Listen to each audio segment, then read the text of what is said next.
eu ter feito aquela grande partida. Neymar তখন বার্সেলোনায় যোগ দিয়েছে মাত্র, কিন্তু বার্সেলোনার নতুন পরিবেশে সে নিজেকে খাপ খাইয়ে নিতে পারছিল না কোনোভাবেই।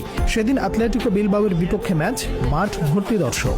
এক রাশ হতাশা নিয়ে প্রথমার্ধ শেষ করে সরাসরি ওয়াশরুমে চলে যায় নেইমার জুনিয়র। তারপর শুরু হয় কান্না। হঠাৎ দরজায় একটা নক হয়। ওপার থেকে গলার সুর ভেসে আসে, দরজা খোলো, আমরা তোমাকে সাহায্য করতে এসেছি। Foi full.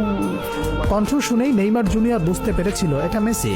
দরজা খুলে দেখলো সাথে করে নিয়ে এসেছেন আলভেসকেও। নেইমার দুজনের কাছে বলল, আমি আমার নিজের উপর খুবই হতাশ। আমি এখানে ড্রিবল করতে পারছি না, কাউকে কাটিয়ে বল নিয়ে যেতে পারছি না, আমার খুব কষ্ট হচ্ছে।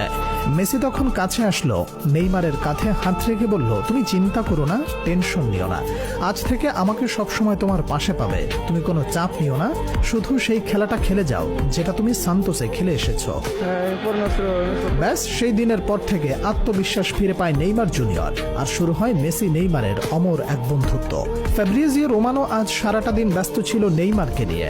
নেইমারের একের পর এক কথা সে শুনিয়ে যাচ্ছে সারাটা দিন। তার মধ্যে একটা কথা অন্তরের গভীরে দাগ কেটে গেছে। মেসিকে নিয়ে নেইমারের এই স্মৃতিচারণটাও তার মধ্যে একটি। Quero voltar dia, mas não pensava. এছাড়া রিয়াল মাদ্রিদকে নিয়েও কথা বলেছেন ব্রাজিলিয়ান প্রিন্স। নেইমার জানায়, আমি যখন সান্তোসে, তখন রিয়াল মাদ্রিদ, বার্সেলোনা দুই দল থেকেই কল আসতে শুরু করে।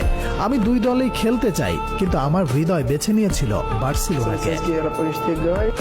এছাড়াও কথা বলেছেন পরবর্তী বিশ্বকাপ নিয়ে নিজের প্রত্যাশা প্রসঙ্গে। নেইমার বলেন, প্রত্যাশা অনেক বড়। প্রথমে অবশ্যই আমি পুরোপুরি শতভাগ ফিট হতে চাই।